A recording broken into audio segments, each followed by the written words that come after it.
جب یہ آیت نازل ہو گئی تو ایک صحابی جو انصار کے سردار تھے حضرت سعد بن عبادہ رضی اللہ عنہ، انہوں نے آ کے اللہ کے رسول سے فرمایا، اللہ کے رسول کیا یہ آیت اسی طرح نازل ہوئی ہے؟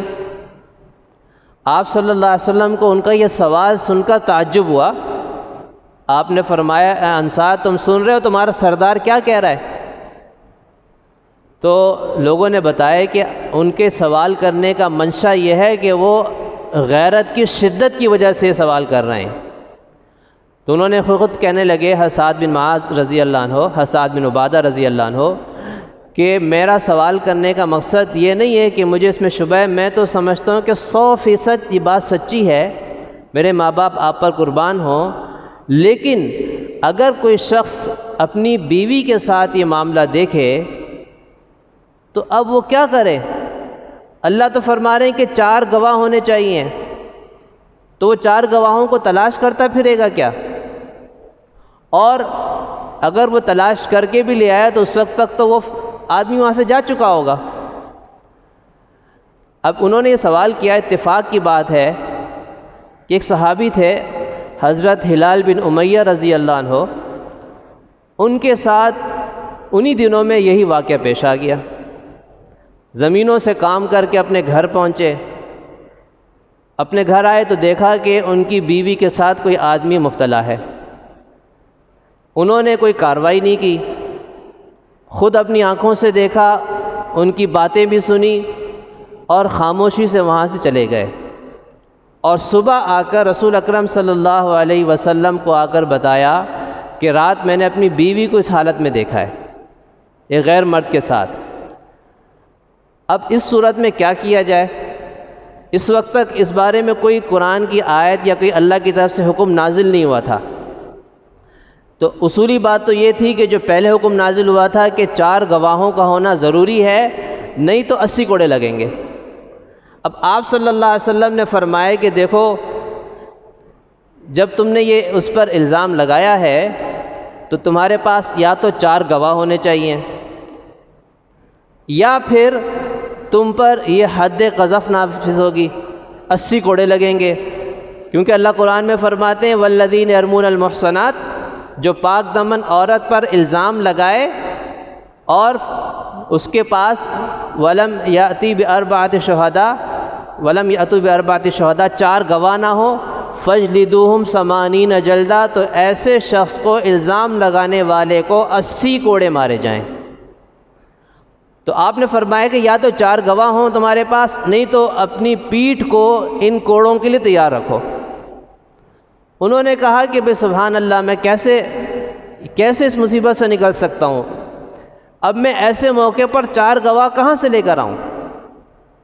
لیکن کہنے لگے مجھے اللہ تعالیٰ کی ذات سے پوری امید تھی کہ اللہ تعالیٰ مجھے اس مصیبت سے نکالے گا اور کوئی اس بارے میں حکم نازل کرے گا، کیونکہ یہ عام معاملہ نہیں ہے۔ کوئی اور کسی اور کو دیکھ لے، کسی اور عورت کو اس حالت میں دیکھ لے تو بے شک وہ کسی کو نہ بتائے، آگے گواہی نہ دے، اس کا کوئی نقصان تو نہیں ہے نا۔ لیکن اپنی بیوی کے بارے میں ایسے موقع پر خاموش تو نہیں رہ سکتا نا آدمی، یا تو وہ اس کو برداشت کرے، اسی کو گھون پیتا رہے، نہیں تو اپنے اوپر 80 کوڑے لگوائے۔ اب اتفاق کی بات ہے کہ جب یہ واقعہ پیش آ گیا تو اللہ تعالیٰ نے اس کے متعلق حکم بھی نازل کر دیا۔ اللہ تعالیٰ نے قرآن میں سورہ نور کے اندر کچھ آیتیں، 6 آیتیں نازل فرما دی، 5 یا 6 آیتیں، جس میں اللہ تعالیٰ نے اس کا حل بتایا۔ آپ صلی اللہ علیہ وسلم فرمائے کہ بھئی تمہارے اس مسئلے کا حل آ گیا ہے۔ اور پھر اللہ نے فرمایا کہ والذین یرمون ازواجہم، جو لوگ اپنی بیوی پر الزام لگاتے ہیں، ولم یکن لہم شہداء الا انفسہم، اور ان کے اپنے علاوہ ان کے پاس کوئی گواہ نہ ہوں، فشہادۃ احدہم 4 شہادات باللہ، تو پھر وہ 4 مرتبہ قسم اٹھائیں گے انہ لمن الصادقین، کہ وہ سچے ہیں۔ اس عمل کو شریعت میں لعان کہا جاتا ہے۔ لعان یہ لفظ لعنت سے بنا ہے، اس میں طریقہ یہ ہوتا ہے کہ شوہر اور بیوی آپس میں ایک دوسرے پر جو ہے وہ قسم اٹھا کر لعنت بھیجتے ہیں۔ آپ صلی اللہ علیہ وسلم نے فرمایا اس کا حکم نازل ہو گیا، آپ نے ان کو بلایا اور ہلال بن امیہ رضی اللہ عنہ کی بیوی کو بھی بلایا، اس سے بھی پوچھا، اس نے کہا کہ مجھ پر جھوٹا الزام لگاتے ہیں۔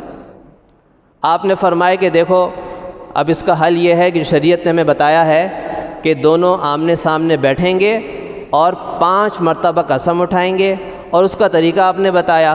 پہلے حضرت ہلال بن امیہ رضی اللہ عنہ سے کہا کہ آپ قسم اٹھاؤ، انہوں نے 4 قسمیں اٹھائیں۔ کیا قسمیں اٹھائیں؟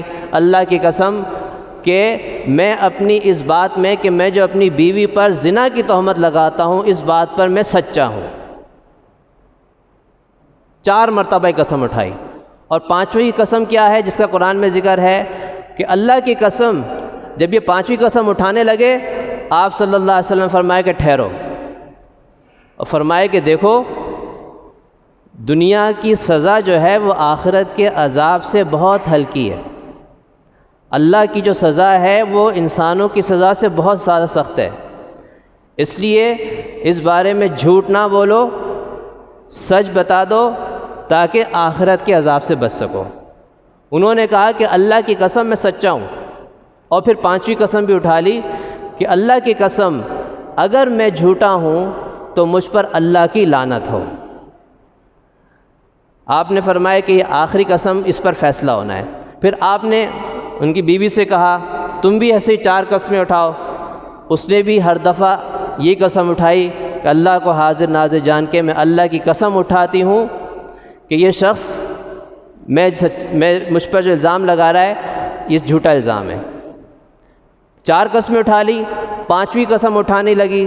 آپ صلی اللہ علیہ وسلم فرمایا ٹھہرو، دیکھو اگر تم سے گناہ ہوا ہے تو تم توبہ استغفار کرو، اللہ معاف کرنے والا ہے، اور ایسی صورت میں دنیا میں جو سزا جاری ہوگی وہ آخرت کے عذاب سے بہت ہلکی ہے۔